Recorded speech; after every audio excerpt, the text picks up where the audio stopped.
मामा, तुम्ही लॉकडाऊन मध्ये रामायण पाहिलं नाही का? तर रावणाचा मामा कोण? मारीच मामा. आणि तो रावण मारीच मामाकडे जातो. मामाकडे गेल्यानंतर मामाला म्हणतो, तुला हरण बनायचंय. मामा म्हणतो, का म्हणू मी हरण? तेव्हा तो रावण म्हणतो, तुला सीता मातेचं करायचंय हरण, म्हणून तुला बनायचंय सोनेरी हरण. त्याला बनायचं होतं सोनेरी हरण. तर तो मामा म्हणतो, मी सोनेरी हरण बनणार नाही. रावण म्हणाला, तू नाही बनला सोनेरी हरण तर तुला येईल माझ्या हातनं मरण. तुला येईल माझ्या हातनं मरण. मग मारीच मामा विचार करतो, बनलो जरी हरण तरी येणार मरण, नाही बनलो जरी हरण तरी येणार मरण. परंतु तो विचार करतो, बनलो जर हरण तर येईल मरण रामप्रभूंच्या हातनं, आणि नाही बनलो हरण तर येईल मरण रावणाच्या हातनं. म्हणून तो शेवटच्या क्षणाला विचार करतो आणि सोनेरी हरण बनतो आणि सीता मातेचं हरण करायला जातो. आणि त्याला बाण लागतो रामप्रभूचा, प्रभू श्रीरामांचा त्याला बाण लागतो आणि त्याला मोक्ष प्राप्ती होते. तो राक्षसाचा मामा असताना देखील त्याने जर मोक्ष प्राप्तीचा विचार केला असेल तर आपण तर माणसं आहे हो, आपण राक्षस आहे का? आपण माणसं असताना देखील मोक्षाचा विचार करत नाही. आपण अडकतो ते आपल्या संसारामध्ये. परंतु संसारामध्ये न अडकता आपण नामस्मरण केलं पाहिजे. अजून एक विचार रामायणामध्ये फार सुंदर सांगितलंय बघा बरं का.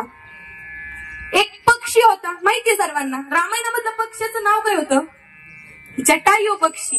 सर्वांना माहितीये बरं का. तो जटायू पक्षी, जटायू नावाचा पक्षी जेव्हा रावण सीता मातेचा हरण करून निघाला होता तेव्हा तो जटायू पक्षी त्या रावणाबरोबर युद्ध करत होता. आता तो रावण छोटा आहे गाव, तो राक्षस, त्याची 7 कोटी घरं सोन्याची होती. कवनाची ती 7 कोटी घरं आणि एका घराच्या चौकटीला 22 क्विंटल सोनं. आता 22 क्विंटल सोनं एका घराच्या चौकटीला, तर तुम्ही सांगा 7 कोटी घरांचं त्याच्याकडे सोनं किती असेल बरं? नंतर सांगा, हिशोब करून. आता विचार करत बसू नका, कीर्तन झाल्यानंतर येऊन सांगा. तर एवढा मोठा असताना तो रावण आणि त्या रावणाबरोबर तो पक्षी लढत होता. तर रावणाबरोबर तो युद्ध करत होता. त्याला तळमळ होती, माझी सीतामाईला पळवून निघू नको. तर रावणाबरोबर युद्ध करत असताना आता रावणाने त्याचे पंख छाटले. आता त्याचं उडण्याचं सामर्थ्य संपलं होतं. अख्खं रक्त भंबाळ त्याचं ते सर्व शरीर झालेलं होतं. आणि आता तो शेवटच्या क्षणाला विचार करतो की आता आपण भगवंताचं नामस्मरण केलं पाहिजे. राजा राम राम राम सीता राम राम राजा राम राम सीता राम राम राजा राम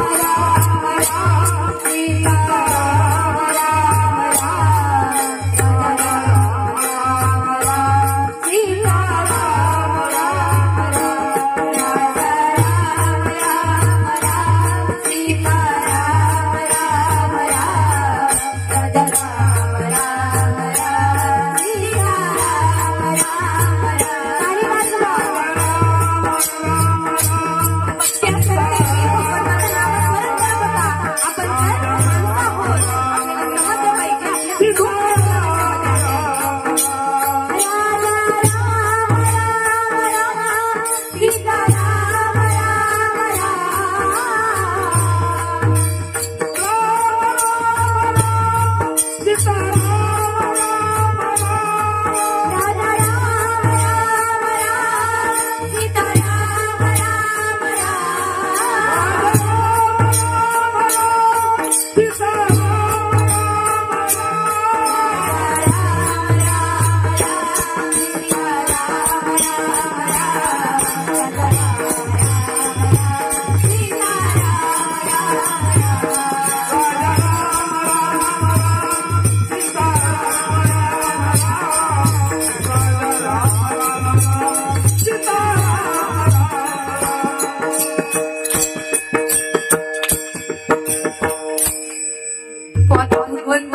नामस्मरण करू लागला.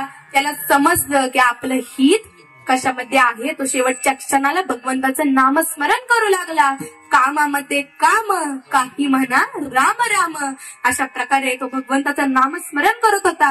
आणि माझे प्रभू श्री राम सीता मातेंना शोधत होते. वेलींना, फुलांना, पानांना सगळ्यांना विचारत होते, माझी सीता कुठे गेली हो, माझी सीता कुठे गेली, प्रत्येकाला विचारत होते.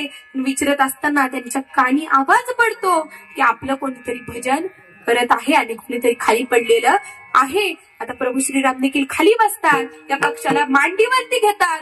घेतल्यानंतर त्याला विचारतात की तुझं हे हाल कोणी केलं, तुझी ही अवस्था कोणी केली. तेव्हा तो पक्षी सांगतो की माझी ही अवस्था कशामुळे झाली. तेव्हा प्रभू श्री राम म्हणतात की मी तुला नवीन पंख देतो. परंतु तो पक्षी म्हणतो माझ्याकडे उडण्याचं सामर्थ्य राहिलेलं नाही, मला ते सामर्थ्य मिळवायचं देखील नाही, मला नवीन पंख देखील नकोय.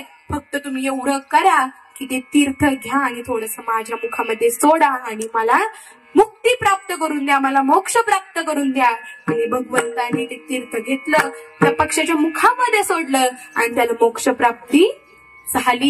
तो पक्षी असताना देखील जर त्याला मोक्ष प्राप्त होऊ शकतो, जर तो आपल्या हिताचा विचार करू शकतो, तर आपण माणसं आहोत, आपल्याकडे पक्ष्यांपेक्षा कितीतरी पट जास्त बुद्धी आहे, परंतु बुद्धीचा आपण वापर योग्य करण्याच्या ऐवजी अयोग्य पद्धतीने करतोय. आपण पैसा कमवण्यामध्ये जास्त लक्ष देतोय, आपण बंगला, गाडी घेण्यामध्ये लक्ष देतोय, परंतु हे सगळं काय व्यर्थ आहे. आपण मेल्यानंतर ह्या गोष्टी आपल्या सोबत येत नाहीत. आपल्या सोबत येतं ते फक्त भगवंताचं केलेलं नामस्मरण. वरती गेल्यानंतर जेव्हा आपण तिथं उभा असतो, त्या ह्याच्यामध्ये उभे असतो, त्या दरबारामध्ये उभे असतो, तेव्हा आपल्याला एकच प्रश्न विचारला जातो.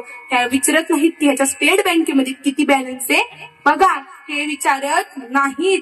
ह्याने किती चांगले कर्म केले ते पहा, ह्याने किती लोकांची मन दुखवली ते पहा, ह्याने किती पैसा कमवला हे पहा म्हणत नाहीत. त्यामुळे भगवंताचं नामस्मरण करा, नामस्मरण करा. क्षणाक्षणाला हाच विचार करा की आपण काय केलं पाहिजे. भगवंताचं नामस्मरण हेच अभंगाचे प्रथम चरण.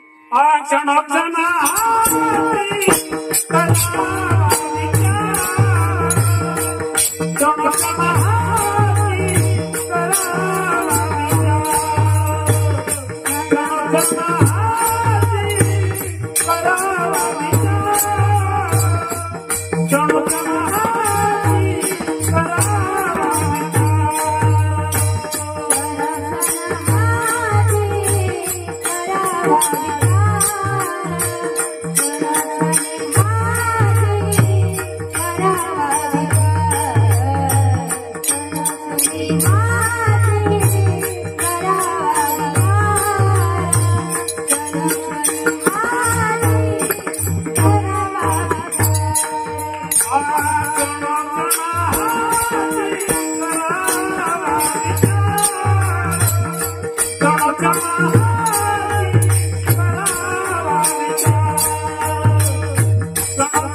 on.